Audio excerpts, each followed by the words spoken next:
menunggu pembentanganlah oleh kumpulan pertama. Dipersilakan kumpulan pertama. Okey, jap saya share skrin.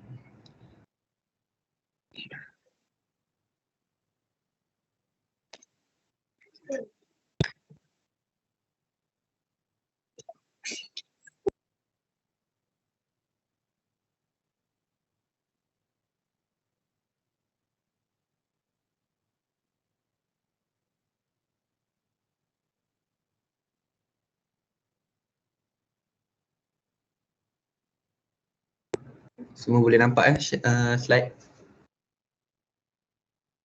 Okey, kalau semua boleh nampak, saya persilakan untuk ahli pertama untuk mula dulu.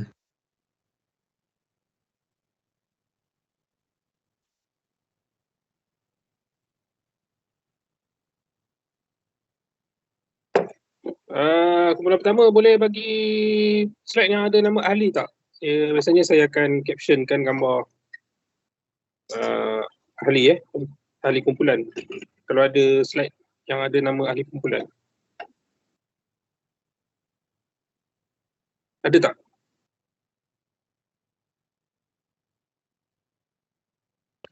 Okay, kalau tak ada nanti diberikan kepada saya lepas pembentangan ke. Sebab saya takut ada kumpulan yang salah seorang ataupun beberapa orang ahli tak berfungsi. Jadi mereka hanya mengisi nama ahli yang buat sahaja. Boleh doktor. Nanti lepas ni kita orang buat, kita orang bagi kat doktor. Okey, kumpulan seterusnya nanti kena ada nama ahli kumpulan. Okey, teruskan.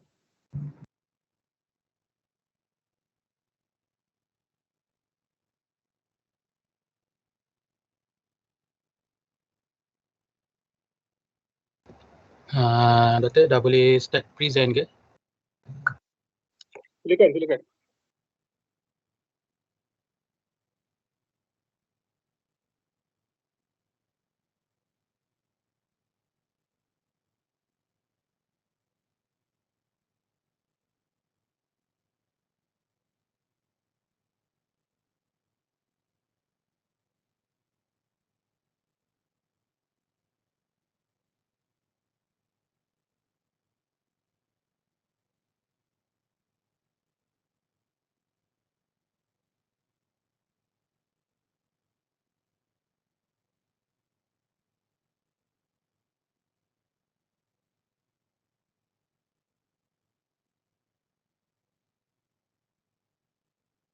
Assalamualaikum. Doktor dah boleh start present ke?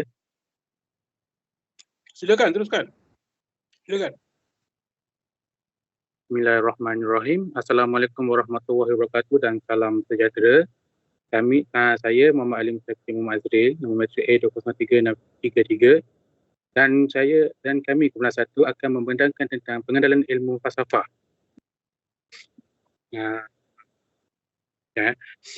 Pada hari ini, kita akan melangkah ke dalam bidang falsafah, suatu bidang yang mendorong kita untuk mempertanyakan, merenung dan memahami asas-asas pemikiran manusia. Bersama-sama, marilah kita meneruskan pemikiran yang membentuk pandangan kita tentang kehidupan dan realiti. Next slide. Pertama sekali, mengenai falsafah, kita perlulah mengetahui apakah itu falsafah. So, definisi falsafah ada, saya mengatakan bahawa ada dua definisi, iaitu pertama sekali daripada Greek. Falsafah ini berasal daripada perkataan Greek, iaitu filosofia. Di mana filosofia merupakan dua gabungan perkataan, iaitu philo yang bermaksud cinta, manakala sofia yang bermaksud bijaksana. Secara ringkasnya, filosofia yang membawa maksud kecintaan terhadap kebijaksanaan. Selain itu juga, melalui Cambridge Dictionary ataupun Kamus Cambridge, falsafah ialah penggunaan akal dalam memahami perkara seperti sifat dunia nyata dan kewujudan, penggunaan dan batasan pengetahuan serta prinsip-prinsip penilaian moral. Itu saja. So, next slide. Saya akan serahkan kepada presenter seterusnya. Assalamualaikum kepada semua. Selepas kita telah memahami apakah itu maksud falsafah, kita akan pergi ke pendekatan makna falsafah. Untuk yang pertama, untuk Poin yang pertama adalah pemikiran yang dasar, asas dan fundamental. Apakah yang dikatakan dengan pemikiran yang dasar, asas dan fundamental ini? Pemikiran yang dasar adalah pemikiran yang kita boleh tahu untuk memahami asas kewujudan dan nilai yang membentuk kehidupan manusia dan alam sekitar. Bila tanpa pemahaman terhadap asas-asas ini, falsafah tidak dapat memberikan makna yang kukuh kepada konsep-konsep yang lebih kompleks. Yang kedua, pemikiran yang mendalam mengenai suatu perkara yang juga bersifat menyeluruh dan tidak terhad kepada sesuatu subjek, topik atau daerah pemikiran. Bila kita mempunyai pemikiran yang mendalam, kita akan merealisasikan satu sifat yang ingin tahu dalam diri dan kita akan tertanya-tanya mengapa benda itu terjadi. Hal ini melibatkan proses pemikir kritis dan menganalisis suatu isu atau konsep yang dari pelbagai sudut pandang. Yang terakhir adalah memberi makna signifikan sesuatu konsep. Konsep-konsep dia beri makna dan nilai yang signifikan untuk membantu kita memahami dunia dan peranan kita di dalamnya. Konsep ini seperti keadilan, kebenaran dan etika misalnya adalah konsep-konsep asas dalam falsafah. Seterusnya saya akan berikan kepada presenter seterusnya.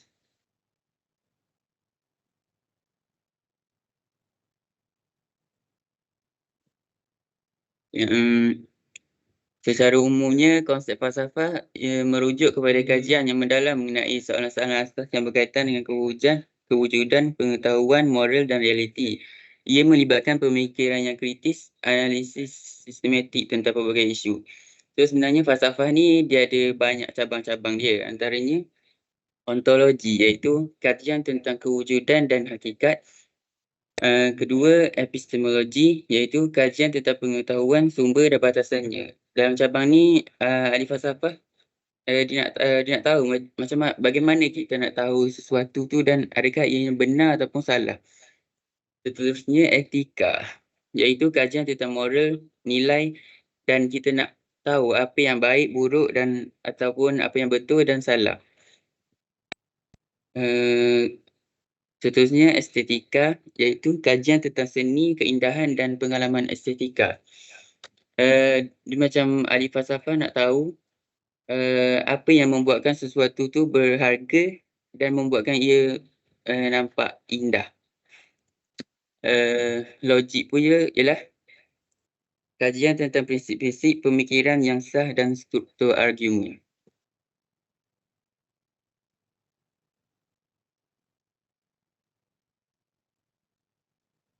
Itu saja. Okey, seterusnya tujuan falsafah dan isu semasa diperkenalkan. Yang pertama adalah mendapatkan kebenaran. Kebenaran yang dicari ini bersesuaian dengan kemampuan akal setiap manusia.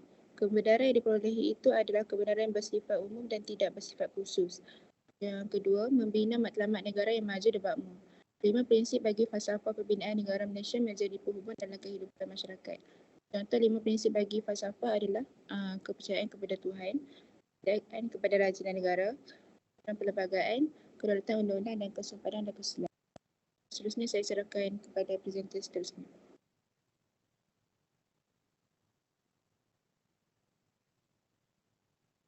Setelah mengetahui tentang makna dan konsep falsafah, sekarang saya akan terangkan tentang sejarah perkembangan ilmu falsafah. So, sejarah perkembangan ilmu falsafah terbahagi kepada 4 tradisi, iaitu Cina, India, Barat dan Islam. Next.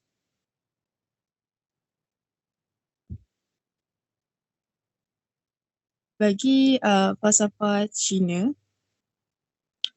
dia terbahagi ciri-ciri falsafah Cina ialah dia bersifat anthroposentris dan pragmatis, iaitu dia bersifat humanism di mana manusia dan perilakunya menjadi tumpuan utama. Falsafah Cina terbahagi kepada 4, iaitu zaman klasik. Zaman klasik muncul sebagai aliran klasik iaitu Confucianism, Taoism, Minxia dan legalism. Seterusnya adalah zaman pembauran. Zaman pembauran bermula dengan kemasukan Buddhism dari India. Seterusnya ialah zaman Neo-Confucianism. Ini merujuk kepada gerakan yang muncul untuk kembalikan ajaran Confucius yang asal. Dan akhir sekali ialah zaman moden yang dipengaruhi oleh pemikiran barat seperti Marx. Next. Falsafah India.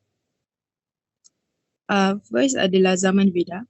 Zaman Veda menyaksikan kedatangan bangsa Arya di India, mula menanamkan kekuasaan dan kitab suci mereka adalah Veda dan Brahmana. Seterusnya ialah zaman Wiracarita. Ini merupakan zaman hikayat cerita pahlawan dan zaman ini merupakan zaman perkembangan Upanishad yang tertua. Seterusnya ialah zaman Sutra-Sutra. Zaman Sutra-Sutra mempunyai konsep pemikiran yang banyak. Ia perlu membuat rangkuman yang banyak. Seterusnya ialah zaman Skolastik. Zaman Skolastik menyaksikan muncul tokoh-tokoh yang besar dengan teori yang sendiri. Antaranya ialah Kumarila dan Sankara. Next.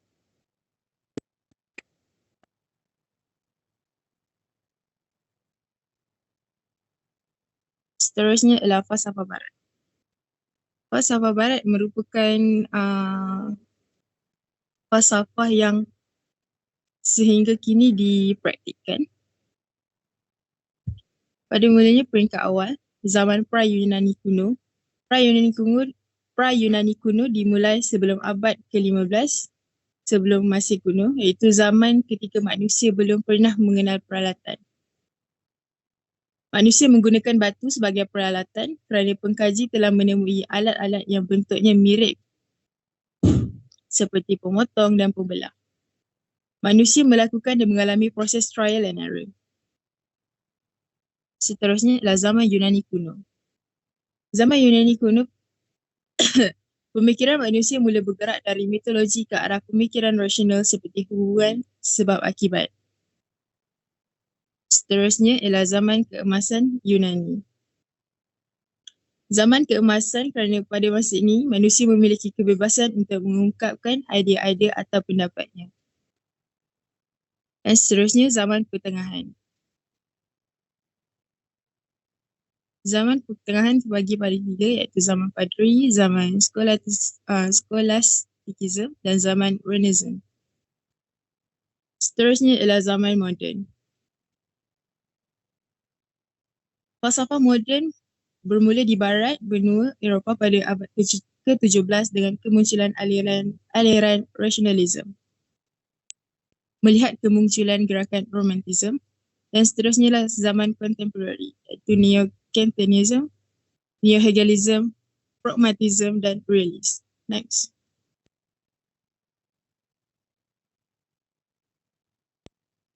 Dan akhir sekali, falsafah Islam.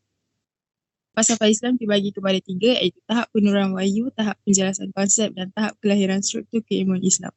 Tahap penurunan wahyu terbahagi kepada tiga peringkat, iaitu peringkat Mekah yang terbahagi pula kepada dua tahap, iaitu tahap awal Mekah dan tahap akhir. Tahap awal ialah konsep ketuhanan dan keimanan, manakala tahap akhir adalah konsep yang lebih luas dan abstrak seperti ilmu, nubuah dan ibadah. Tahap Madinah yang memperkatakan tentang kehidupan bermasyarakat atau konsep-konsep sosial. Seterusnya ialah tahap penjelasan konsep. Wahyu yang diturunkan mengandungi struktur dasar worldwide ilmiah seperti susunan konsep tentang kehidupan, ilmu etika halal haram, wujud tafsir, takwil dan lain-lain. Tahap ini penting kerana wujudnya susunan pengetahuan dalam fikiran umat Islam ketika itu. Dan akhir sekali tahap kelahiran struktur keilmuan Islam. Tahap ini melahirkan tradisi keilmuan dalam Islam seperti sekelompok sahabat Nabi yang digelar sebagai Ashbab al-Sufa di Madinah. Tahap ini juga melahirkan ramai pakar ilmu dalam pelbagai bidang seperti hadis, Abu Hurairah, penetapan hukum seperti Ali bin Abi Talib, sastra Hasan bin Thabit dan tafsir Al-Zuhri dan ramai. Itu sahaja. Saya serahkan kepada presenter yang seterusnya.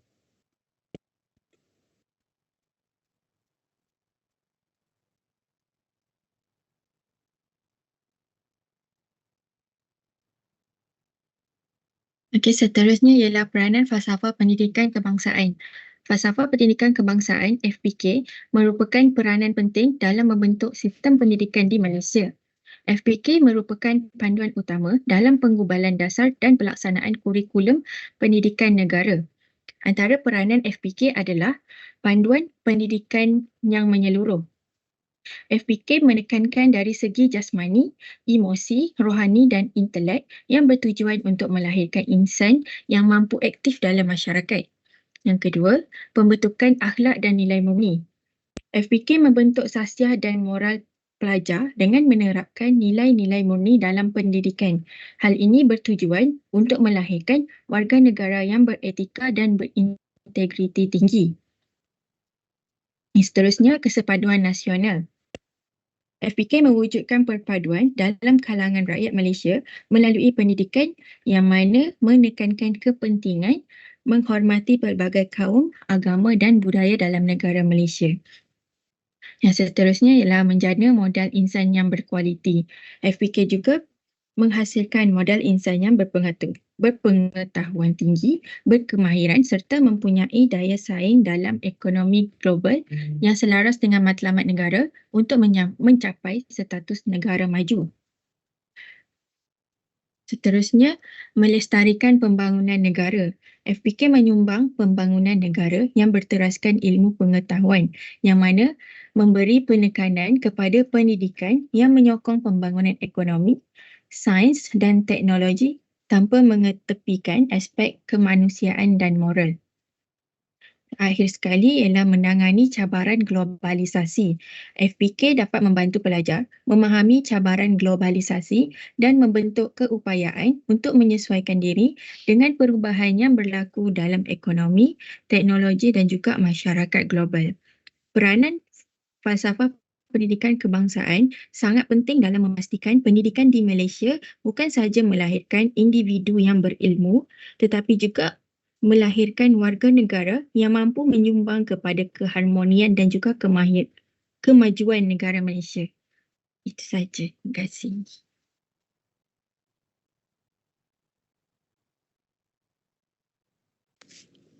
Okey, seterusnya falsafah rukun negara. Seperti mana kita tahu, falsafah rukun negara terdiri daripada 5 rukun negara. Setiap prinsip terkandung dalam rukun negara sebenarnya mempunyai matlamat tertentu dan maksud tersirat yang harus dihayati dan dipraktikkan rakyat Malaysia yang terdiri daripada berbilang bangsa dan agama. Next.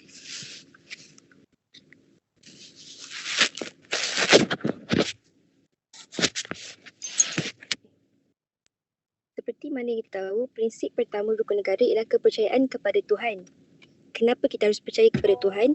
Keyakinan wujudnya Tuhan sebagai pencipta alam dan mematuhi segala suruhannya berlandaskan pegangan agama masing-masing selaras dengan rukun negara. Sebagai manusia, seseorang kita haruslah patuh dan taat setia kepada ajaran agamanya, mempunyai budi pekerti yang mulia serta sifat-sifat terpuji. Seterusnya, keteguhan iman dan bersikap tolong-menolong kepada orang yang susah tanpa mengira kaum adalah sikap yang terpuji. Kita sebagai manusia harus mengamalkan kepercayaan kepada Tuhan demi kesejahteraan negara. Seterusnya, kita sebagai umat Islam haruslah menerima agama Islam sebagai agama rasmi persekutuan, menghormati agama dan kepercayaan kaum lain. Kita harus saling bertoleransi terhadap kepercayaan kaum lain dan kita harus bersangka baik terhadap amalan dan kepercayaan kaum lain. Itu sahaja daripada saya.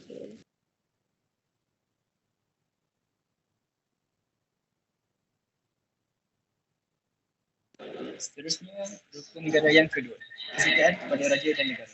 Prinsip ini menekankan kepatuhan dan kesetiaan rakyat kepada institusi raja serta negara sebagai satu entiti berdaulat.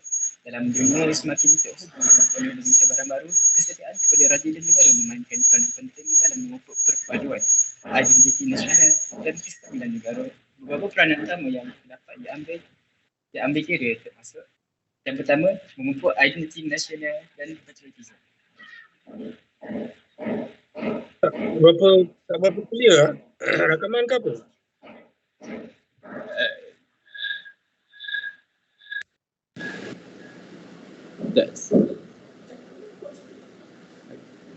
Yang pertama, memupuk identiti nasional dan patriotisme. Aspek ini merujuk kepada kesetiaan kepada raja dan negara adalah asas dalam membentuk identiti nasional rakyat Malaysia. Dengan kemajuan globalisasi, identiti budaya dan nilai-nilai kebangsaan semakin terancam oleh pengaruh asing. Meneguhkan kesetiaan kepada negara membantu rakyat Malaysia mengekalkan nilai-nilai budaya. sejarah dan tradisi tempatan yang memberikan rakyat Malaysia satu rasa kebanggaan dan tanggungjawab bersama. Yang kedua, menjamin kestabilan politik. Aspek ini merujuk kepada kesetiaan kepada institusi raja yang berperanan sebagai tonggak perpaduan negara menyumbang kepada kestabilan politik. Dalam menghadapi cabaran global seperti ketidakstabilan politik di beberapa negara lain, institusi monarki di Malaysia memberikan satu bentuk kestabilan yang unik, terutama sebagai lambang perpaduan bagi berbagai kaum dan agama. Ini membantu memastikan negara tetap aman dan teratur di depan cabaran global. Yang ketiga, memperkukuhkan perpaduan kaum. Dalam masyarakat majmuk seperti Malaysia, prinsip kesetiaan kepada raja dan negara bertindak sebagai pemersatu yang melampaui sempadan kaum, agama dan budaya. Awal ke-21 menyaksikan peningkatan ketegangan etnik dan agama di peringkat global, namun dengan menekankan kesetiaan kepada negara, Malaysia dapat mengurangkan ketegangan dalaman dan memperkukuh perpaduan dalam menghadapi cabaran global. Yang keempat, meningkatkan tanggungjawab sosial dan kewarganegaraan. Prinsip ini juga menggalakkan negara Malaysia agar lebih bertanggungjawab terhadap kesejahteraan negara.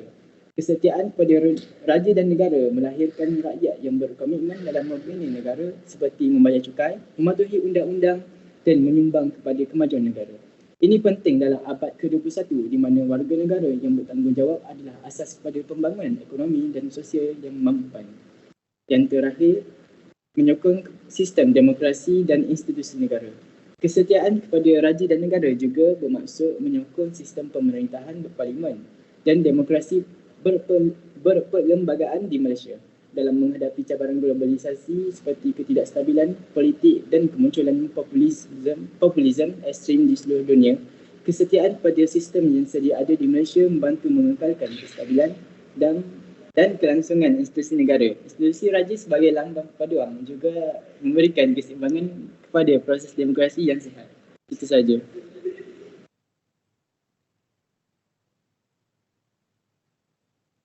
Seterusnya, untuk rukun negara yang ketiga, iaitu keluaran perlembagaan. Apakah maksud keluaran perlembagaan? Perlembagaan ini adalah undang-undang utama dan tertinggi di Malaysia. Seperti yang kita tahu, sebelum merdeka, kita mempunyai perjanjian Persekutuan Tanah Melayu 1948 dan selepas merdeka kita mempunyai Perlembagaan Persekutuan Malaysia pada 1957. Dua undang-undang ini dijadikan panduan untuk undang-undang sekarang. Apakah itu poin untuk keluaran perlembagaan? Yang pertama adalah perlembagaan tersendiri bagi setiap nation state. Ini dimaksudkan setiap negara mempunyai perlembagaan tersendiri. Seperti Malaysia, kita mempunyai perlembagaan sebagai Persekutuan Tanah Melayu, Malaysia, maafkan saya. Yang kedua, kita dapat menyelesaikan pertikaian melalui prinsip ketertinggian perlembagaan. Ini dikatakan demikian kerana setiap masalah ataupun setiap kesalahan yang dilakukan oleh kita boleh menyelesaikan dengan cara menggunakan perlembagaan yang termaktub di dalam perlembagaan Malaysia. Yang ketiga adalah memastikan kestabilan negara. Hal ini kerana apabila kita menggunakan perlembagaan, kita dapat memastikan kestabilan negara. Sebagai contoh, kita dapat memberikan keadilan kepada rakyat dan keadilan kepada siapa-siapa sahaja yang tidak membuat kesalahan tetapi dituduh membuat kesalahan. Yang keempat adalah memupuk konsep masyarakat berasaskan law and order. Ini dikatakan juga kerana kita sebagai rakyat perlu memahami dan perlu menguasakan law and order dalam hidup. Seperti kita tahu, seperti agama Islam juga mempunyai law and order yang kita perlu melaluikan setiap hari. Contohnya kita perlu menunaikan solat 5 waktu, itu adalah hal yang wajib. Saya meneruskan ke presentasi seterusnya. Okey, seterusnya adalah kedaulatan undang-undang, iaitu rukun negara yang keempat. Kalau kita tengok dekat kotak yang pertama, kedaulatan undang-undang, falsafah yang ingin dibawa dalam prinsip kedaulatan undang-undang ni ialah tiada siapa yang boleh mengatasi, melebihi ataupun melanggari undang-undang Maksudnya apa? Maksudnya tidak kiralah seseorang itu adalah rakyat biasa, pekerja kerajaan, pekerja swasta, menteri, Perdana Menteri ataupun yang di Pertuan Agong sekalipun. Mereka semua adalah tidak terlepas daripada undang-undang. Undang-undang adalah terpakai kepada semua yang menjadi rakyat Malaysia, semua yang duduk di dalam Malaysia. Yang seterusnya adalah kotak yang kedua. Tiada kuasa yang dilaksanakan secara sewenang-wenangnya, keluhuran undang-undang dan kuasa budi bicara yang terhad. Maksudnya apa? Dalam undang-undang di Malaysia, tidak ada kuasa yang tidak ada undang-undang yang dilaksanakan secara sewenang-wenangnya. Bukan maksudnya undang-undang itu dijalankan mengikut kehendak individu, tapi ianya sudah pun diwartakan dalam undang-undang negara. Keluhuran undang-undang bermaksud undang-undang itu adil untuk semua orang, tidak kira jawatan dan sebagainya. Dan kuasa budi bicara yang terhad bermakna tidak boleh untuk hakim secara sewenang-wenangnya memberikan budi bicara kepada pesalah contohnya, kerana kuasa budi bicara itu adalah terhad. Undang-undang tu telah ditetapkan, tidak boleh untuk hakim tu sepertinya pesalah tu adalah mungkin ahli keluarga terdekatnya, jadi tidak boleh untuk dia secara sewenang-wenangnya memberikan budi bicara kepada pesalah tersebut. Dan yang terakhir, kotak yang terakhir adalah dengan cara dengan falsafah kedaulatan undang-undang ni dapat difahami oleh semua rakyat Malaysia, ia akan dapat mengekalkan keharmonian dalam negara melalui sistem perundangan yang ada. Sebab apa? Sebab undang-undang tadi dijalankan dengan sangat adil. Sebab kita tahu dalam Malaysia, kita ada 3 badan penguat kuasa, iaitu badan perundangan, badan eksekutif dan badan kehakiman. Di mana badan kehakiman yang menjaga kedaulatan undang-undang, mereka tidak dicampur tangan. Kuasa mereka tidak boleh untuk dicampur tangan oleh badan perundangan dan badan eksekutif, membuatkan keadilan itu dapat dijalankan dengan mudah sebab tiada campur tangan luar.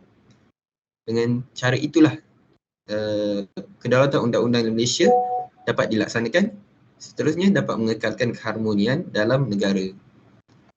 Okey, saya serahkan kepada pembentang seterusnya.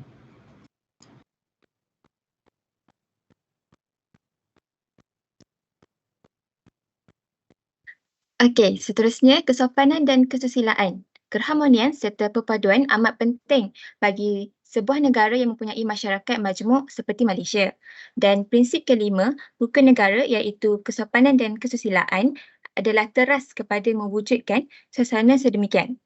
Okey, apa pentingnya kepentingan kesopanan dan kesusilaan ini adalah untuk mewujudkan masyarakat yang berakhlak mulia. Disebabkan itulah hal ini wajar dipupuk dari bangku sekolah lagi supaya asas bersikap dan berperilaku sopan menjadi budaya dan darah daging rakyat Malaysia, apatah lagi bagi mewujudkan masyarakat madani. Seterusnya, mewujudkan interaksi yang positif dan memupuk semangat perpaduan. Oleh itu, setiap individu wajib mengamalkan sikap sopan dan susila dalam pergaulan serta menghormati budaya rakan-rakan berlainan agama dan bangsa bagi mengelakkan pertelingkahan kaum yang menggugat kestabilan negara, seperti mana berlakunya peristiwa 13 Mei 1969 yang meragut nyawa banyak rakyat Malaysia. Dan akhir sekali, menjamin kesejahteraan dan keamanan negara. Perpecahan dan perpaduan kaum boleh terjadi jika etika kesopanan dan kesusilaan tidak diperhatikan. Oleh itu, untuk memerdekakan jiwa, setiap rakyat Malaysia perlulah menghayati dan mempraktikkan kelima-lima prinsip rukun negara dalam kehidupan seharian. Itu sahaja, terima kasih.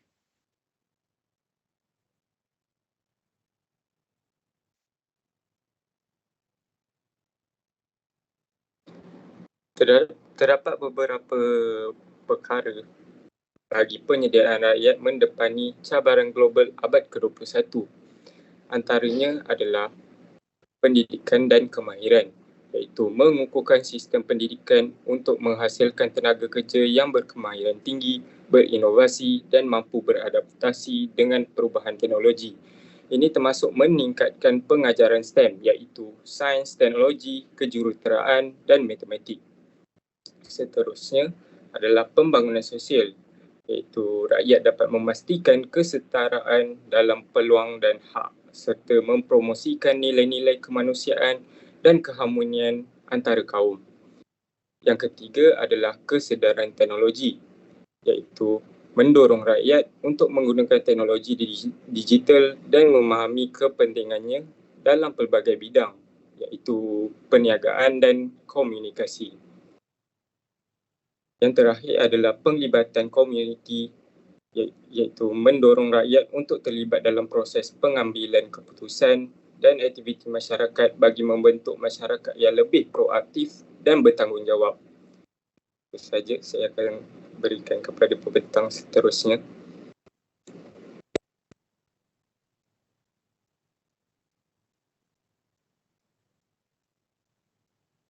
So, yang seterusnya adalah hubungan antara falsafah pendidikan kebangsaan. Daripada falsafah pendidikan kebangsaan, kita boleh pecahkan kepada 5 aspek, iaitu aspek yang pertama adalah identiti negara. Falsafah pendidikan kebangsaan dapat membantu membentuk identiti budaya dan sosial masyarakat. Hal ini akan melahirkan generasi muda yang penuh dengan sifat nilai murni atau puji. Dengan ini, ia dapat membantu untuk menjadikan negara mempunyai identiti yang lebih unggul. Aspek yang kedua pula ialah tujuan pendidikan. Falsafah pendidikan kebangsaan dapat merumuskan matlamat pendidikan yang selaras dengan visi dan misi negara seperti melahirkan warga negara yang bertanggungjawab, beretika dan berdaya saing. Seterusnya adalah pengembangan sahsia. Falsafah pendidikan kebangsaan dapat memfokuskan kepada pembentukan sahsia dan nilai moral dalam diri pelajar yang penting dalam membangunkan masyarakat yang harmoni. Aspek yang keempat adalah kualiti pendidikan. Falsafah yang jelas dapat membantu kualiti dalam aspek pembelajaran dan pengajaran seperti menyediakan kurikulum yang relevan. Aspek yang terakhir adalah pendidikan secara holistik. Hal ini dapat mendorong pendekatan pendidikan yang menyeluruh, menggabungkan aspek akademik, kurikulum dan pembangunan sosial. Sebagai contoh, seorang pelajar itu perlulah bagus dari semua aspek seperti akademik, kurikulum dan pembangunan sosial, tidak hanya pada akademik. Seorang pelajar itu perlulah mengasah kemahiran diri dalam kurikulum dan juga pembangunan sosial bagi menyeimbangkan kemahiran hidup dan juga akademik. Seterusnya saya serahkan kepada pembentang yang seterusnya. Halo. Rukun negara dalam wawasan falsafah sejahtera. Wawasan itu maksudnya pandangan atau pemahaman. Yang pertama, kepercayaan kepada Tuhan. Ini memastikan rakyat mengamalkan agama sebagai moral compass dan panduan dalam kehidupan kita. Contohnya di negara barat, agama sudah lenyap dalam mata diorang, tapi dalam negara kita yang masih penting dan dia act sebagai moral compass dan memandukan diri kita dalam hidupan kita dalam pelbagai aspek seperti bisnes dan seterusnya. Kedua, kita ada kesetiaan kepada raja dan negara. Malaysia mengamalkan sistem demokrasi dan raja perlembagaan. Rukun ini dibentuk agar kesetiaan rakyat Malaysia terhadap ketua negara tidak lenyap. Ini untuk memastikan kita punya spirit nasionalisme dengan kesetiaan kepada ketua negara tidak lenyap. Ketiga, keluhuran perlembagaan. Rakyat perlu menerima, mematuhi dan mempertahankan keluhuran perlembagaan. Rukun ini menekankan peranan rakyat sebagai pertahanan perlembagaan kerana sebagai rakyat kita mestilah mematuhi dan bagi respect kepada perlembagaan negara supaya dia boleh fungsi dan maju. Next slide please. Keempat, kesepanan dan keselaan, menekankan rakyat untuk sentiasa menjaga akhlak dan tingkah laku untuk memupuk harmoni dan komuniti sesama rakyat. Dalam pandangan kita, kesepanan dan keselaan amat penting untuk memastikan relationship antara setiap rakyat dan individu di-maintain dan konflik tidak naik. Dan akhirnya, kedaulatan undang-undang. Peranan undang-undang adalah untuk memperkukuh keadilan dalam negara. Tanpa undang-undang, keamanan negara terjejas jika manusia bertindak secara bebas. Hal ini kerana tanpa manusia, jika kita dapat bertindak secara bebas, semua akan jadi anarki. Justru kita perlulah undang-undang untuk memastikan kita dikawalkan, kerana kebebasan tanpa limit bukan kebebasan yang betul. Itu saja.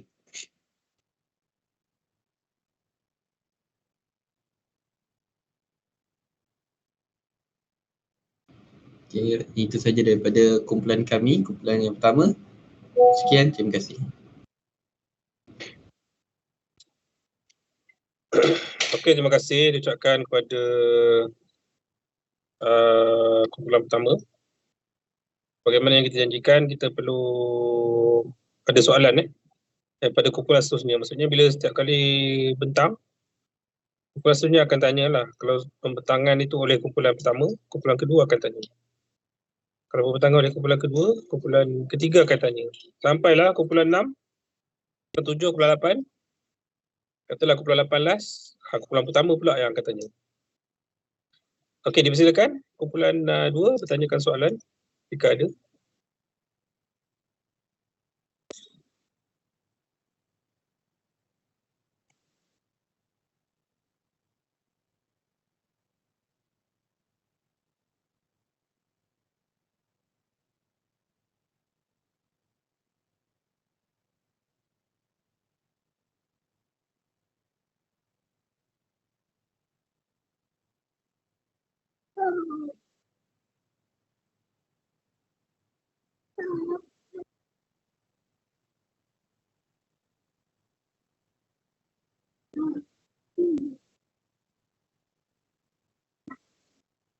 Soalan?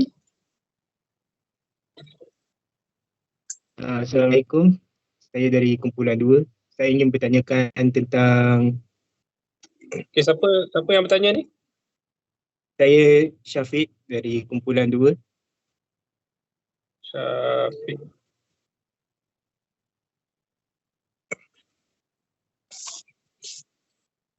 Boleh saya ajukan soalan? Silakan. Okay, saya nak bertanyakan tentang penyediaan rakyat mendepani cabaran global abad ke-21. Bagaimana pembangunan lestari dapat mempengaruhi masa depan ekonomi dan persekitaran negara? Berikan beberapa hujah berdasarkan kepentingan pembangunan lestari. Itu sahaja.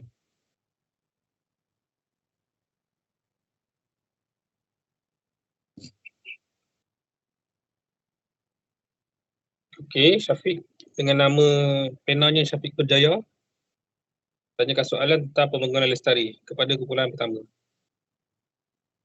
Ada jawapan tak?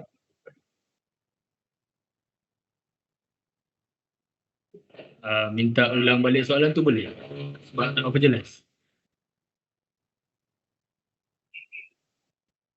Boleh ulang Syafiq? Okay. Soalannya berbentuk begini. Bagaimanakah pembangunan lestari dapat mempengaruhi masa depan ekonomi dan persekitaran negara?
Macam mana Kumpulan 1?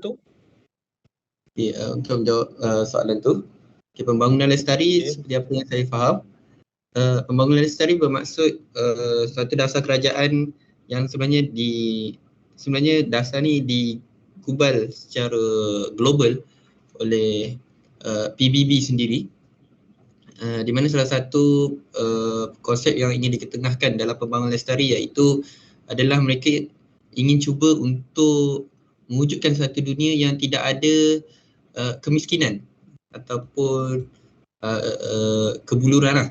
Tapi kebuluran ni pun disebabkan oleh kemiskinan. Okay. Jadi bagaimana pembangunan lestari ini boleh mempengaruhi kepada ekonomi? Okay, sekiranya negara Malaysia memandang serius kepada konsep salah satu konsep dalam pembangunan lestari iaitu mereka ingin mewujudkan negara yang tidak mempunyai kemiskinan, maka dengan cara itu mereka perlu untuk menjalankan beberapa perkara yang untuk mencapai inilah. Untuk mencapai matlamat tersebut, tak nak ada orang miskin, maka antara yang mereka boleh buat ataupun yang kita boleh lihat sekarang, sudah banyak bantuan-bantuan yang diberikan kepada golongan-golongan yang kurang pendapatan. Sepertinya dalam negara kita sendiri kita dapat melihat begitu banyak bantuan yang diberikan oleh pihak kerajaan kepada golongan B40 dan sebagainya. Sebab banyaklah kita tengok dekat media sosial sekarang, banyak disebarkan, yang scam tu lain lah. Okay. Dan kemudian untuk wujudkan dunia yang tiada kemiskinan juga, kerajaan mewujudkan bantuan untuk bantuan persekolahan kepada golongan-golongan yang tidak mampu. Seperti dalam UKM sendiri pun kita dapat lihat pihak UKM pun ada menyediakan saluran kepada pelajar-pelajar, mahasiswa-mahasiswi yang tidak berkemampuan untuk menyambung pelajaran kan. Ada berbagai bantuan dan dengan cara bantuan-bantuan ni diberikan kepada rakyat negara Malaysia, dia sekaligus dapat membantu kepada ekonomi negara lah. Iaitu apabila pelajar-pelajar yang kurang berkemampuan ni dapat untuk belajar, maka mereka akan mampu untuk mendapatkan pekerjaan, seterusnya menyara kehidupan mereka sendiri, mengubah taraf hidup mereka daripada sebelum ini mungkin golongan B40, selepas ini mereka mungkin dapat untuk menaik taraf kehidupan mereka kepada yang lebih baik, mendapatkan pekerjaan yang baik, pendapatan yang baik, seterusnya ini akan menyumbang kepada peningkatan ekonomi negara itu sendiri. Itu kalau daripada pandangan saya sendiri lah. Mungkin ahli-ahli kumpulan saya ada nak tambah lagi?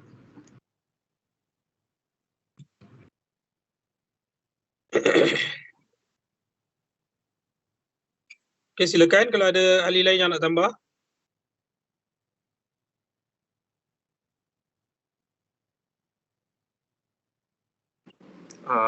Bagi pendapat saya pula, pembangunan lestari ini membantu membangunkan negara dengan menciptakan keseimbangan antara pertumbuhan ekonomi. Tadi yang jawab tadi siapa tadi? Yang mula-mula tadi? Saya Umar Yasir. Yang kedua? Badrul. Okey, teruskan. Jadi saya jawab secara ringkas dan keseluruhannya. Pembangunan lestari ini dapat membantu untuk membangunkan negara dengan menciptakan keseimbangan antara pertumbuhan ekonomi, keadilan sosial dan perlindungan lingkungan. Jadi benda ni dapat memastikan untuk pembangunan yang dilakukan dalam negara ini tidak macam untuk memanfaatkan bagi generasi sekarang saja, tetapi dapat menjamin untuk berkelanjutan lagi bagi generasi yang akan datang. Itu saja. Okey, terima kasih. Jawapan yang baik. Kedua-dua jawapan adalah baik, terutamanya yang kedua mungkin sempat kita cari dalam Google dan sebagainya. Pembangunan lestari adalah pembangunan yang tidak meninggalkan kesan kepada generasi yang akan datang. Maksudnya kalau kita ada sekarang kita ada balak sebagai contoh, kita tebang semua, maka akan berlaku kemusnahan dan tidak berlaku kelestarian. Kelestarian itu bermaksud pembangunan yang berterusan. Yang hanya bukan kita sahaja yang menikmati, tetapi kita dan generasi yang seterusnya lah. Itu falsafahnya. Okey, ulasan saya tentang pembatangan ini bagus. Cuma tidak ada kesimpulan yang dikemukakan oleh kumpulan satu. Tak apa, ia adalah satu mulaan yang baik, tetapi untuk kumpulan-kumpulan lain nanti kena ada kesimpulan lah dalam tajuk yang dibentangkan itu. Kalau tadi tajuk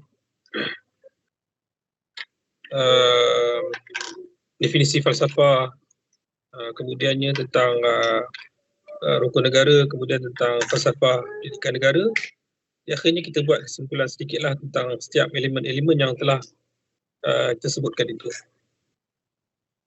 Okey. Terima kasih banyak kepada kumpulan satu atas usaha yang gigih. Dan sekarang kita akan berpindah pada kumpulan 2. Yang siapa yang belum isi Google Form yang saya telah berikan linknya, sila isi sambil-sambil kita mendengar. Nak semua pelajar isilah. Okey, teruskan dengan kumpulan 2, silakan.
Assalamualaikum warahmatullahi wabarakatuh.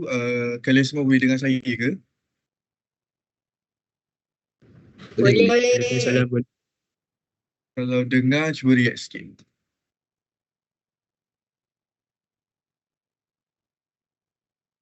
Baik.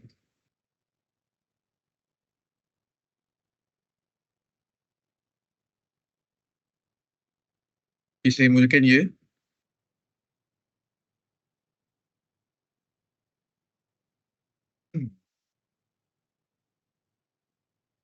Bismillahirrahmanirrahim. Assalamualaikum warahmatullahi wabarakatuh dan selamat sejahtera kepada lecturer dan kalian semua. So pada hari ini saya akan menerangkan tentang reka saya dari kumpulan 2 akan menerangkan tentang falsafah dalam kehidupan. Dan berikut merupakan ahli-ahli kumpulan 2 seperti Jin Shan Win, Lee Wenxin, Celine Mi Jia dan sebagainya. Dan saya adalah Muhammad Nur Faris bin Jamal E20181 yang akan menerangkan tentang kumpulan 2 ini. Jadi seterusnya,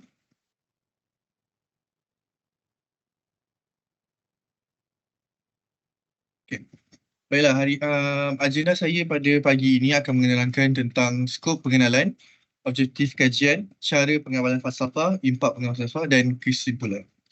Jadi saya teruskan pengenalan.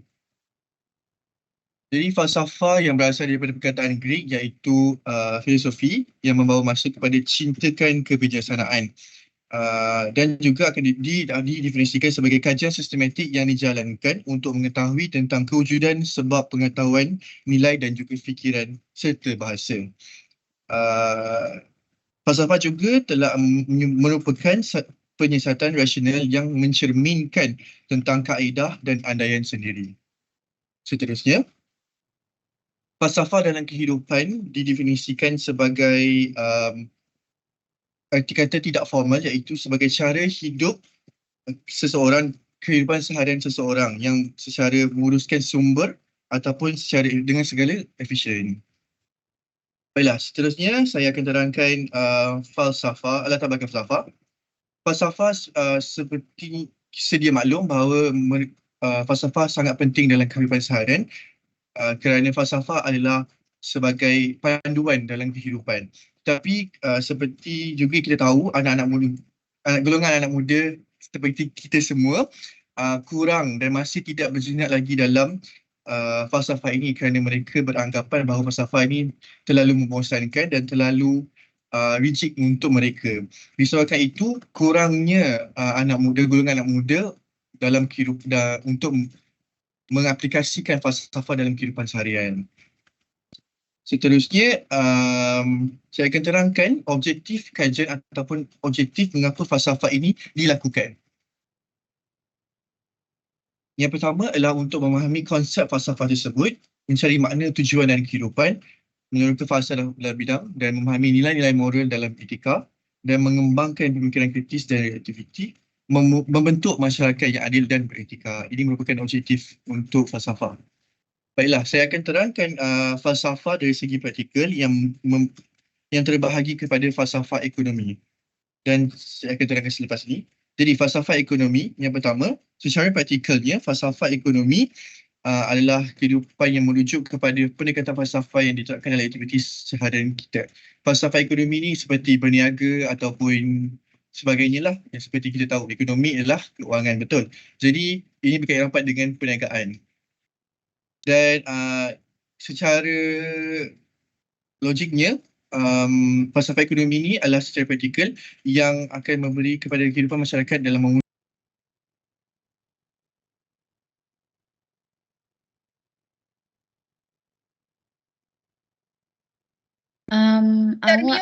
mute.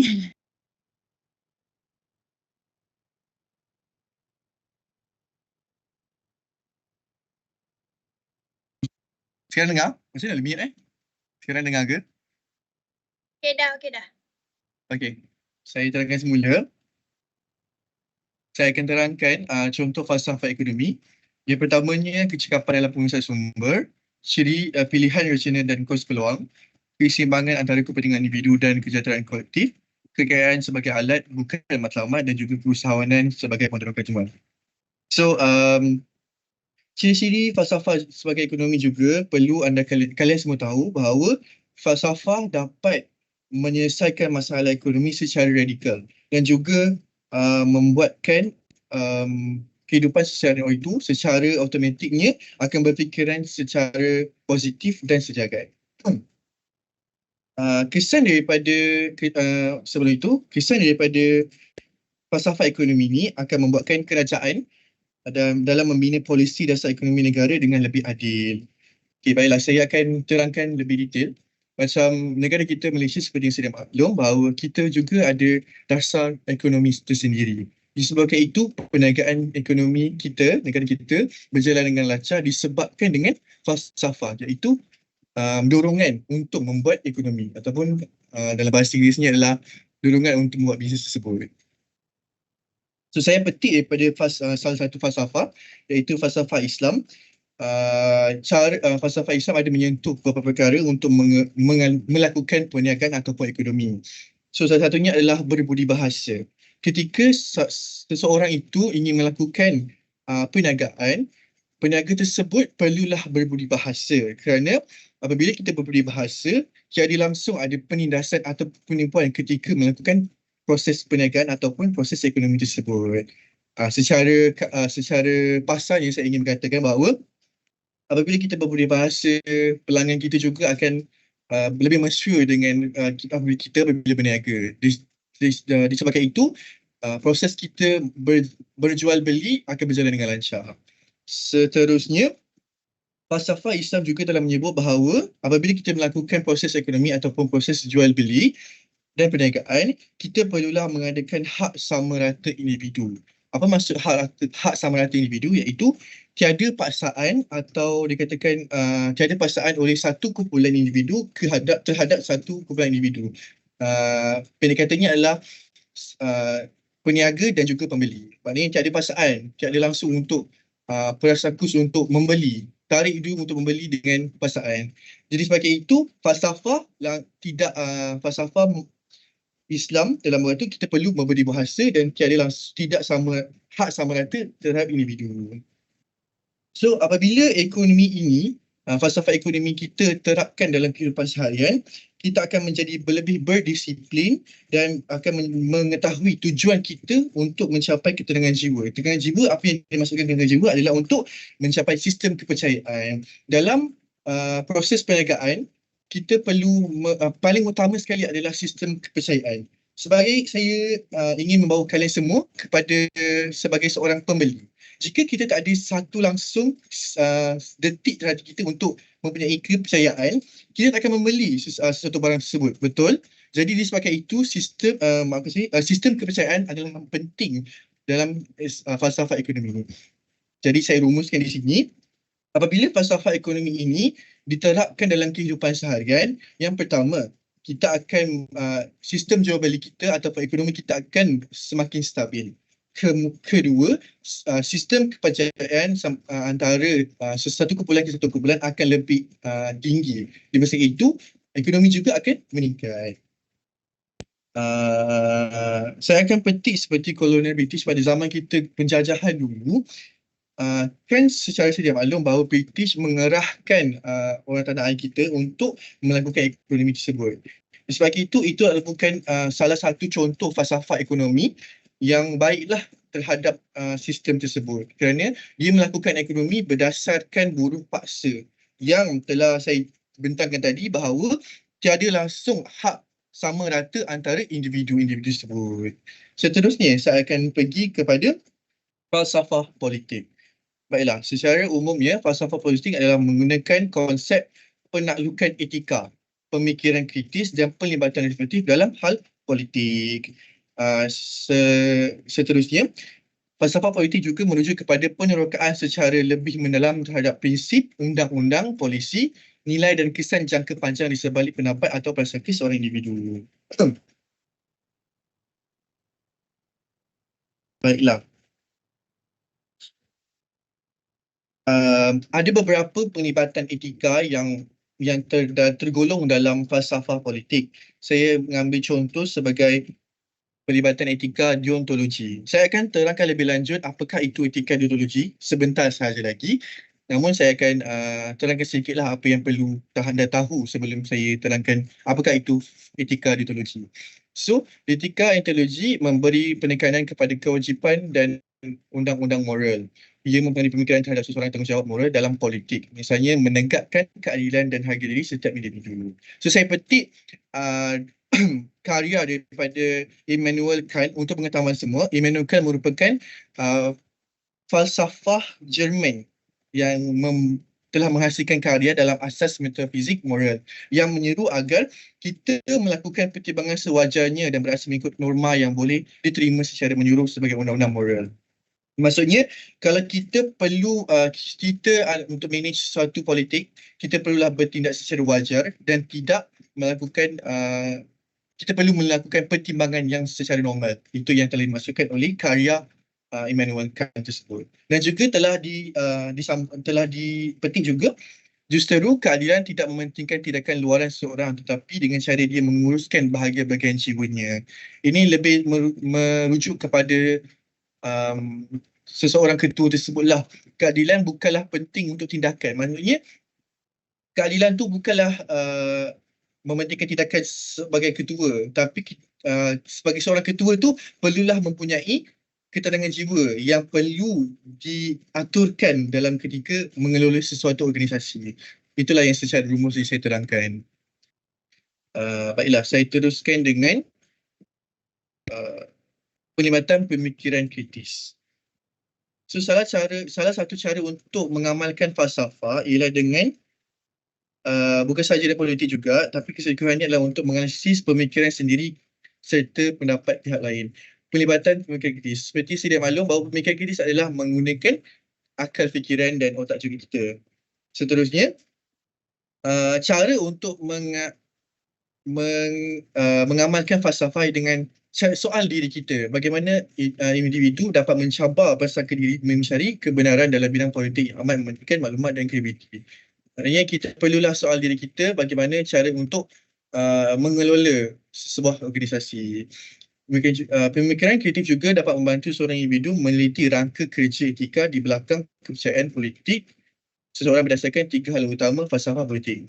Jadi sebagai itu, apabila falsafah politik diterapkan, ia akan meningkatkan pelibatan pemikiran kritis. So kebaikan daripada pelibatan pemikiran kritis ini akan membantu seseorang individu ataupun seseorang ketua itu meneliti rangka kerja etika. Maknanya rangka kerja yang telah di-assign ataupun ditengahkan atau diagihkan akan dapat diteliti dengan sedap dan diperhalusi secara formal dan lebih baiklah. Seterusnya, deontologi berpaksi kepada kewajipan dan hak. Itu nanti saya akan terangkan selepas ini. Seterusnya, saya akan terangkan tentang falsafah etika. So, secara umumnya, falsafah etika ialah memberi ilmu tentang isu-isu sama ada yang benar maupun salah dan prinsip-prinsip moral yang membicarakan tentang apa yang seharusnya dilakukan oleh manusia dalam kehidupan seharian supaya individu dapat membuat keputusan dan tindakan dengan benar secara bermoral dan dalam kehidupan seharian. Secara ringkasan untuk pengenalan ini adalah apabila kita melakukan falsafah etika, berpegang teguh kepada falsafah yang menunjukkan etika, kita akan, seseorang individu akan lebih berprinsip dan berpegangan teguh. Itu maksud secara ringkasnya. Okey. So, falsafah etika terbahagi kepada 3 etika. Etika deontologi, etika teologi dan etika kebajikan. Seperti yang saya dimaklum tadi, saya telah terangkan sedikit asas ataupun sedikitlah tentang etika deontologi. So, saya akan terangkan lebih mendalam tentang etika deontologi sekarang. So, etika deontologi adalah dimaksudkan ataupun didefinisikan sebagai tindakan yang dianggap betul atau salah berdasarkan peraturan yang telah ditetapkan atau kewajipan moral, bukan daripada keinginan atau kecenderungan peribadi. Itu secara dasarnya. Tetapi deontologi, perkataan deontologi itu berkait rapat dengan pengasas perkataan Yunani, iaitu dion. Apabila kita sebut dion iaitu bermaksud yang diharuskan ataupun yang diwajibkan. Seterusnya, deontologi ini sering berkait rapat dengan Immanuel Kant. Anda semua saya sudah terangkan kan siapakah Immanuel Kant. Immanuel Kant merupakan falsafah Jerman suatu ketika dahulu. So falsafah Jerman iaitu Immanuel Kant pernah berbicara tentang beri suatu nilai moral kepada tindakan bukan kesan akibat tindakan di bawah kawalan. Maksudnya adalah kita perlu apabila kita berpegang kepada falsafah etika ini, kita bukan hanyalah mengikut sahaja apa yang telah diprinsipkan ataupun apa yang telah ditulis. Kita perlu berfikir secara positif ataupun berfikir secara terbuka untuk mengikut prinsip-prinsip yang telah ditulis. Saya petik satu kisah seperti Laksmana Hang Tuah.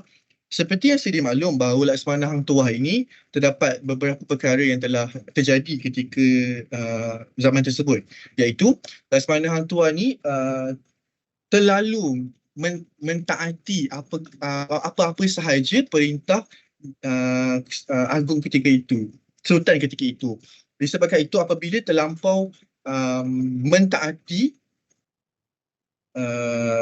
sultan ketika itu menyebabkan apabila beliau perlu dihukum bunuh, Hang Jebat telah memberontak kerana untuk menegakkan keadilan. Secara rumusan yang saya boleh bagi adalah Laksmana Hang Tuah ni terlampau mengikut sangat sultan punya arahan. Disebabkan itu, beliau tidak terfikir bahawa akan ada lagi kesan-kesan negatif jika beliau terlalu mentaati dengan arahan sultan. Seperti yang sedia maklum, sultan ketika dahulu bukanlah sultan seperti sekarang.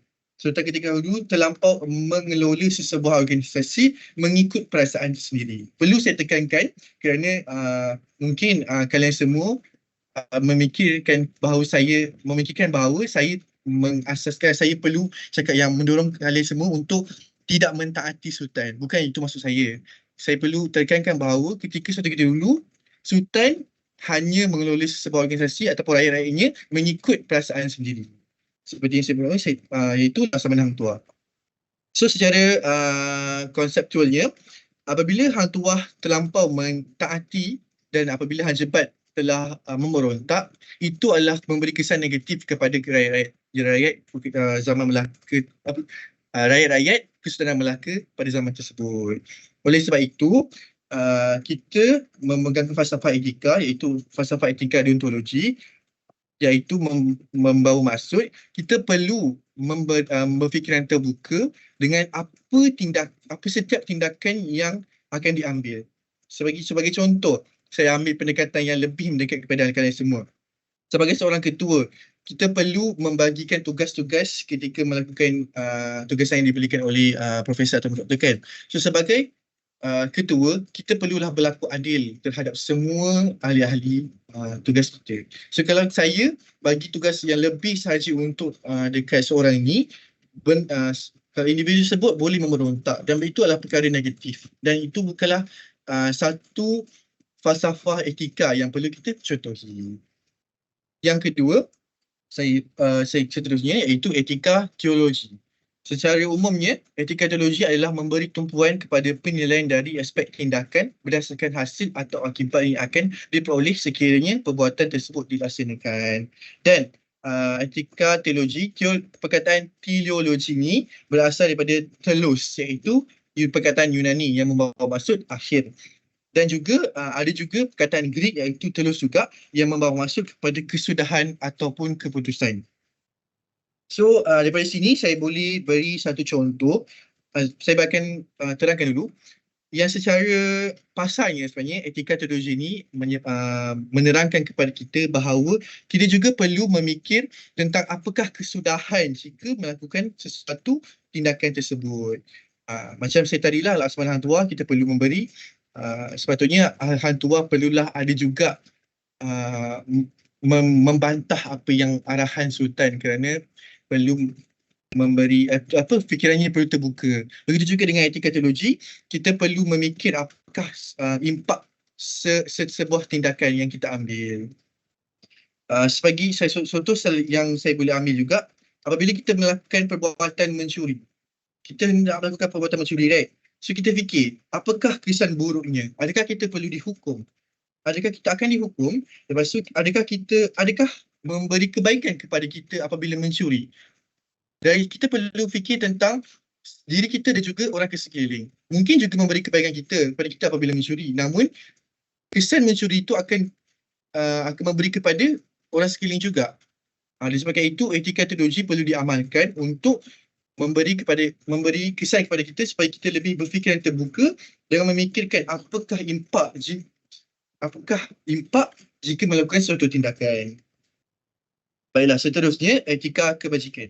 Etika kebajikan adalah etika bukan sahaja berkenaan dengan peraturan ataupun akibat tindakan, tetapi juga berkenaan dengan watak individu. Etika kebajikan telah didefinisikan oleh perkataan Yunani iaitu saya tak tahu betul ke tak perkataan saya, tapi ialah arte. Iaitu perkataan Yunani yang bermaksud kepada etika normatif yang perlu konsep kebajikan moral. Etika kebajikan ini khusus kepada nilai insan terhadap diri sendiri kepada orang lain. Seperti contoh, kita menjual beli, betul.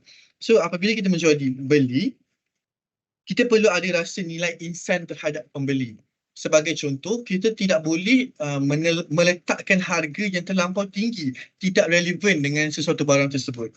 Contohnya saya ambil contoh mouse. Harga pasaran sepatutnya kurang daripada 200 ataupun 300. Tapi kita tak ada langsung sebagai pembeli, sebagai peniaga, kita tak ada langsung nilai insan, kita akan meletakkan harga lebih daripada itu. Itu contohnya 500. Jadi disebabkan itu bukanlah contoh falsafah etika kebajikan yang perlu kita ikuti. So secara kesimpulan yang saya boleh dapat rumuskan daripada etika kebajikan iaitu apabila kita mengamalkan etika kebajikan, kita akan lebih menerapkan nilai insan ataupun nilai insan dalam diri. Kita akan lebih berasa simpati ataupun kasihan terhadap pembeli. Lepas tu, kita akan juga meningkatkan tiada penindasan dengan harga barang yang dinyatakan tidak relevan. Seterusnya, saya akan menerangkan impak pengamalan falsafah. Secara tidak langsung, saya telah menerangkan juga kesan-kesan positif yang telah saya terangkan sebentar tadi. Namun saya akan terperincikan dalam slide sekarang. So, impak positif mengamalkan falsafah. Yang pertama, pemikiran kritis dan logis. Seperti saya cakap tadi, apabila kita mengamalkan falsafah, kita akan lebih pemikiran kita akan lebih kritis dan akan lebih logik terhadap pemikiran kita akan lebih terbuka. Kemudian, moral dan etika yang kuat. Seperti yang saya baru saja terangkan tadi, kita akan lebih bersifat moral dan lebih nilai insan dalam diri kita akan lebih semakin bertambah. Seterusnya, kreativiti dan inovasi. Apabila kita mengamalkan falsafah, kita akan lebih kreatif dan lebih berinovasi. Seterusnya, apabila kita mengamalkan falsafah, kehidupan kita semua akan lebih bermakna, iaitu melalui refleksi filosofis. Seterusnya, selain daripada impak positif, mengamalkan falsafah juga ada juga impak negatif dalam mengamalkan falsafah. Seterusnya, yang pertama, kebingungan moral, iaitu akan meragu-ragu dalam membuat keputusan. Kedua, kita akan lebih terlalu fokus dalam pemikiran pendalam.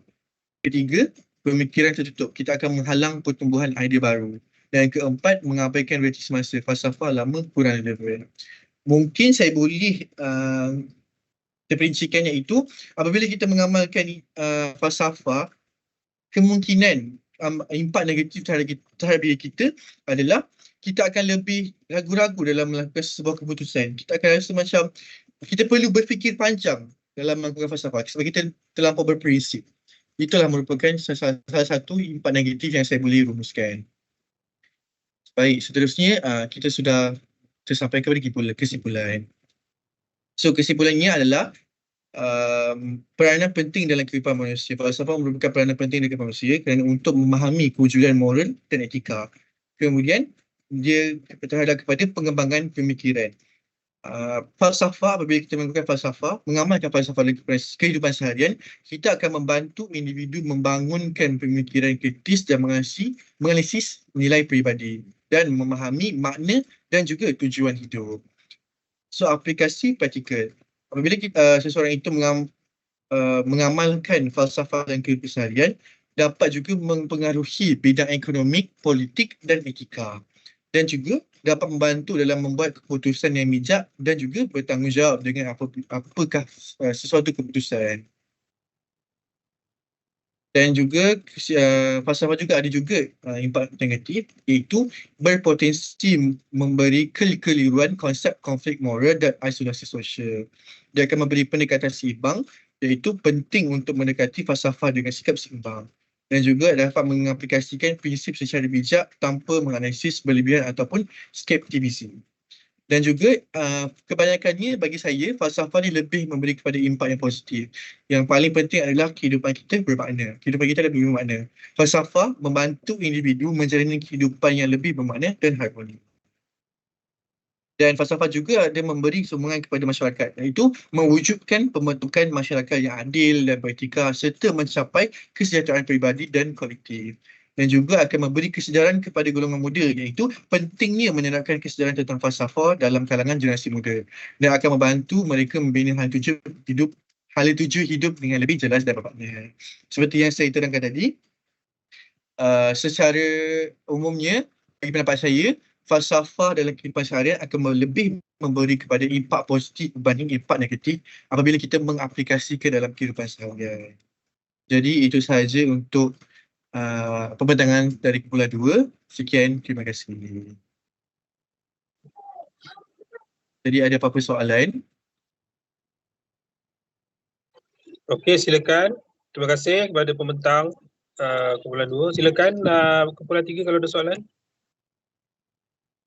Assalamualaikum, boleh dengar suara saya? Assalamualaikum, boleh. Okey. Saya ada satu soalan, tapi soalan ni mungkin dia agak berat sikit. Taklah berat sangat, tapi okeylah. Okey. So, kan kita cakap pasal falsafah ni kan. Saya ada belajar dulu pasal falsafah. Ada certain philosopher kan, diorang kadang-kadang diorang terlampau diorang berfalsafah, diorang berfikir, and then sampai satu tahap tu diorang terlampau percaya dengan apa yang diorang fikir, sampai kan ada yang meninggal sebab nak buktikan yang apa yang diorang buat tu betul. And kalau kita aplikasikan sekarang, sampai ada orang yang sebab dia berfalsafah ni, dia buat agama dia sendiri. Macam tu, sebab dia rasa macam dia betul. So macam nak dapatkan korang punya opinion lah. Berfalsafah tu bagus, tapi apa guideline ataupun cara untuk kita ni tak terlampau taksub dengan apa yang kita fikirkan, apa yang kita falsafahkan tu. Macam itulah. Terima kasih. Okey. Baiklah. Ada sesiapa dari perkumpulan saya ingin menjawab?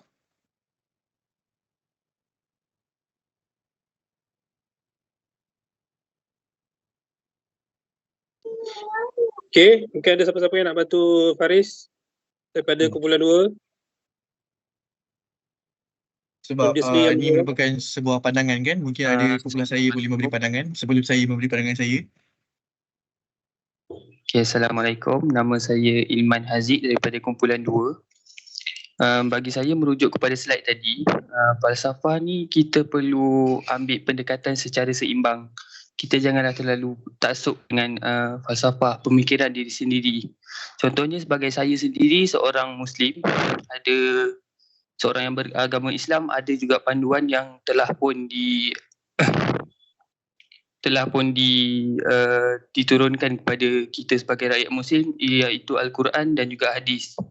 So tak bermakna falsafah ni kita perlu ikut pemikiran kita sahaja semata-mata. Kita perlu juga mengambil sumber rujukan yang sahih dan benar daripada sumber-sumber lain.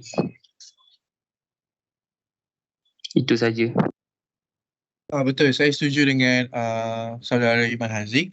Sebagai seorang falsafah, kita sedia maklum bahawa falsafah ni terbahagi kepada berbagai aspek. Falsafah agama, falsafah diri sendiri. Disebabkan itu, apabila kita melakukan prinsip-prinsip untuk diri sendiri dan mengkaji prinsip-prinsip untuk orang lain yang menggunakan, kita juga perlu make sure bahawa falsafah kita seiring dengan keagamaan kita. Supaya tak adalah langsung kita macam yang saudari nyatakan tadi, ahli falsafah ini akan terlari akidah ataupun mencipta agama sendiri. Itu merupakan salah satu perkara yang sebenarnya tidak patut berlaku, kerana kita perlulah, utamanya adalah agama. So kita perlulah berpegang kepada falsafah ataupun prinsip agama kita. Itu saja untuk saya. Ada lagi ke soalan yang perlu diajukan? Harap menjawab saudari punya persoalan. Okey, ada lagi soalan tak? Soalan yang bagus. Jawapan juga mantap. Soalan mantap, jawapan pun mantap. Cuma ada slide nama ahli kumpulan tak tadi? Saya tak perasan lah. Ada. Boleh letakkan sekali lagi, saya nak caption terlepas tadi.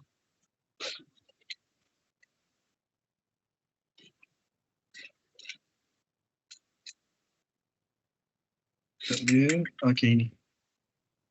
Nampak ke? Boleh. Okey. Okey, terima kasih. Sedikit tambahan tentang jawapan yang dikemukakan tadi. Sebenarnya tidak ada persanggahan pun di antara falsafah dan juga agama. Dengan maksud kita mengutamakan agama, tetapi ia tidaklah bermaksud apabila kita menerima falsafah, kita menolak kepentingan agama itu. Kerana Nabi SAW sendiri ada menyebut dalam satu hadis, Nabi kata, al-hikmatu dhalatul mu'min. Aina wajadaha fahuwa haqqu biha. Ataupun riwayat lain, aina wajadaha akhadaha. Hikmah itu adalah suatu barang yang dihilangi oleh seorang mukmin. Hikmah itu yang macam kita tengok takrif tadilah, bahawa takrif falsafah adalah sukakan hikmah, kebijaksanaan. Nabi sebut kebijaksanaan itu suatu kadang-kadang kita hilang, kita tak ada. Maka di mana sahaja kamu jumpa, maka kamu ambil. Di mana sahaja kamu jumpa, kamu lebih berhak untuk mengambilnya. Okay. Jadi sebenarnya tidak ada masalah. Bukanlah nak mengatakan bahawa dalam agama itu tidak sempurna sehingga kita terpaksa menumpang falsafah. Tetapi terkadang dalam agama itu ada, cuma cara pelaksanaannya umum memerlukan suatu contoh ataupun suatu teori baru aplikasinya. Contoh dalam konteks politik lah. Dalam agama kita ada politik, Islam ada politik, berbanding dengan agama lain saya ingat terkurang sedikit lah. Ini pandangan saya, boleh betulkan boleh betulkan kalau saya tersalah. Tak ada aspek politik, tetapi dalam pelaksanaannya contohnya aspek keadilan, kita menegakkan keadilan. Dalam agama kita telah para khalifah terdahulu menunjukkan contoh syura, sistem khilafah dan sebagainya, tetapi dalam konteks negara bangsa sekarang yang agak berbeza, jadi kita boleh menumpang falsafah lain dengan syarat prinsip keadilan dalam pentadbiran, prinsip kebebasan dalam mengutarakan pendapat dan sebagainya. Ia semuanya dijamin dalam Islam.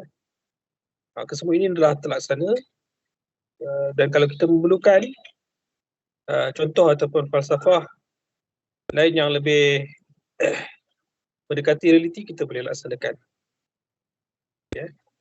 Dalam Islam disempitkan dalam soal akidah sahaja. Soal kepercayaan maka disempitkan di situ. Maksudnya macam mana cara kita nak menyembah Tuhan, di situ kita tak diberikan peluang sangat untuk mereka-reka sesuatu yang baharu. Sama sajalah dalam konteks kehidupan dunia pun, kalau kita nak pergi menghadap raja atau nak pergi berjumpa dengan yang berhormat Perdana Menteri pun ada etika-etika tertentu, kena tunggu giliran, ada bahasa-bahasa yang tertentu yang kita boleh gunakan, ada masanya untuk masuk, ada masanya untuk keluar dan sebagainya. Itu dengan manusia biasa, apatah lagi dengan Sang Pencipta. Jadi kesimpulannya tidak ada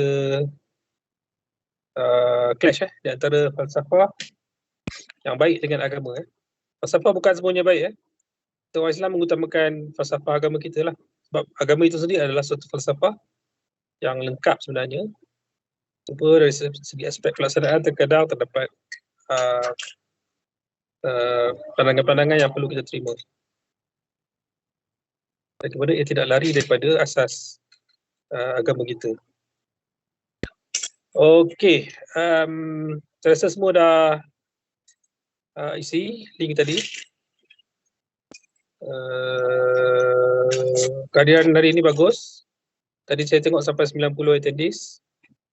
Sekarang tinggal 82, mungkin ada yang double masuk satu satu apa nama gadget 2 orang 3 orang mungkin, saya anggap macam tu.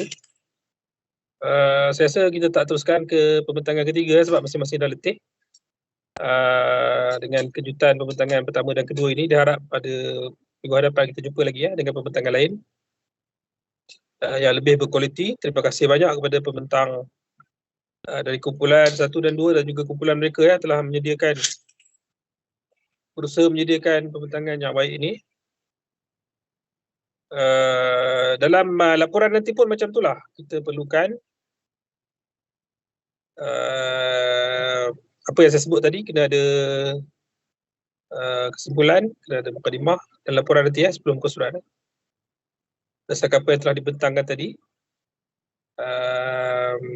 Saja kot. Ada sebuah soalan sebelum kita berpisah? Doktor. Okay. Laporan tu hantar dekat dalam UKM Folio ke? Boleh hantar dalam UKM Folio.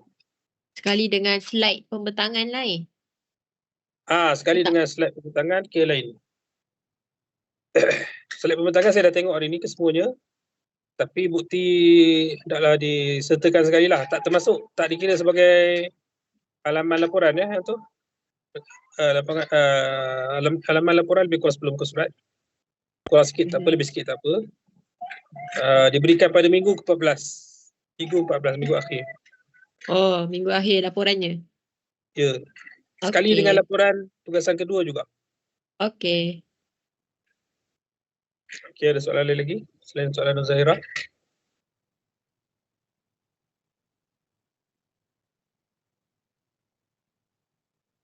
Okey, kalau tak ada soalan, terima kasih banyak. Jumpa lagi. Assalamualaikum warahmatullahi wabarakatuh. Dan selamat tengah hari. Terima kasih, Doktor. Terima kasih, Doktor. Terima kasih, Doktor. Terima kasih, Doktor.